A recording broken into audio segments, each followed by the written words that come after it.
All right, we've been teaching on justice and exploring different dimensions of justice, but today we have a table of people so we can begin to discuss it at a more intimate level with some folks. And there are some ways that we can bring justice into our lives.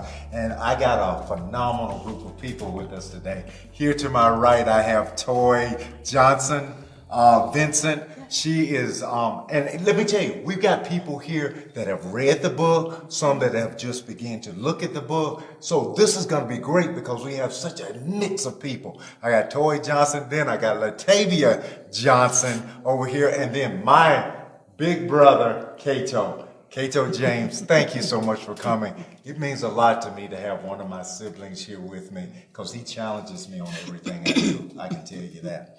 All right, we're going to jump right into this, guys. Listen, some of you've read the book, some of you haven't. But you've got to begin to talk to how is justice hitting you from what you've heard so far? Well, come on. You're the youngest here. I was like, I'm not going to say Everybody's first. like, I feel like who's it's gonna go always first? the millennials that has something to say first. But I mean, I think it's interesting because this topic is very common. It's a common topic right now. But I think what's interesting about the book, and I haven't completed it yet, but justice is more than just right from wrong, from racial and different things that's happening in society. But I think this particular topic, for me, it hits me like, who am I and how am I showing justice within the world and how am I showing it to myself, right? Because I feel like, I can't show justice to you if I'm living crazy and if my motives aren't right. So I think that's something that is definitely hitting me that I'm having to constantly ask myself all the time. I had a mother tell me recently, so she said, you mean I can teach my kids to exercise justice on the playground if they see somebody being bullied? I said, yeah, you possibly can, but make sure you've taught them how to do it in a just way. If they just jump in a fight, they've just created more havoc. But if they bring justice to the table where they are looking to make things right and put things right, that's a whole different story. Absolutely awesome. Absolutely awesome. How about you, Toy? What do you think? yeah. And first of all, and thank you, Dee. I appreciate that, especially when you touched on as an example about being on the playground.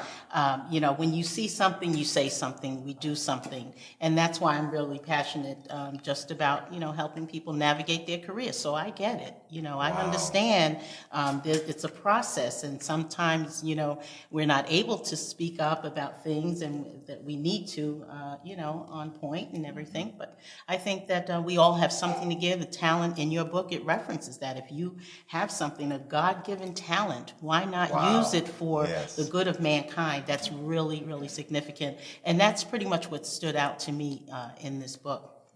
When you talk about justice, you're talking about your capability, your means, and then your willingness. So you have all those. Some people are in a position financially to do acts of justice. Some people emotionally to do acts of justice.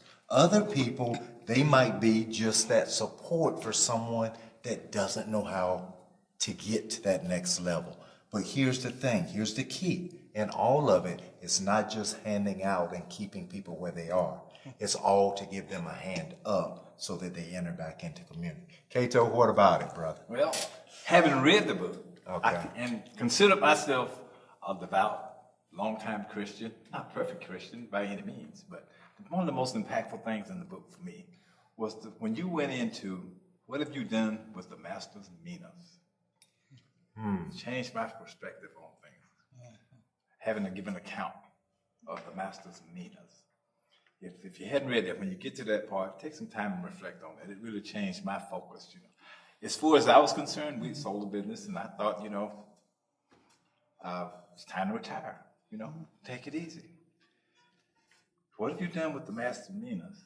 Master's going to ask about minas. There's no time given for retirement. He talked about retirement in there. Yeah. Retirement was given a long time ago.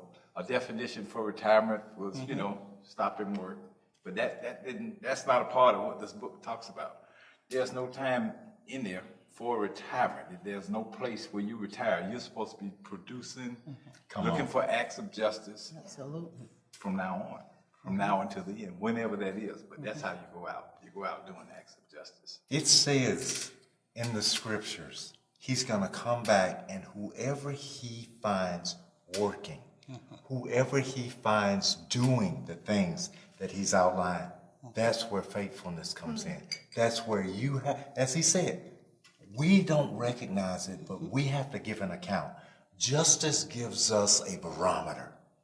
When we're doing acts of justice on a daily basis, when it becomes how we live, when it becomes a part of our DNA, because that's what it says. It says, but God has established justice. His throne is established for justice.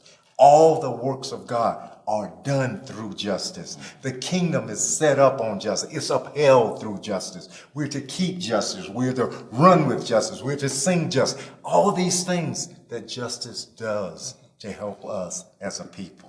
I hear you, but I also feel like it's hard to just show justice every day, because not every day is a good day, right? Like sometimes, like you don't feel like being polite, and you don't feel like, oh, let me help this person in need. Like it's not like that. So I think it's great to say, you know what, I'm gonna wake up every day and show justice and be supportive and help the needy and Lord, use me and let me be the light. But sometimes it's like, I don't want the light right now because I'm mad. Right? But you Like, have to dig deeper. You will dig deeper. You will Yeah. find that you will take whatever, the same thing that put you down in that down state, you going to dig deeper and come out and help your community, help that mankind. Just you will just do it. So when I'm Thank God for second chances. That's right. You know, And third. Yeah, 'cause I miss it. I miss it because I mean I can help Yeah. someone, but that person that just cut me off, they can hang it up. right?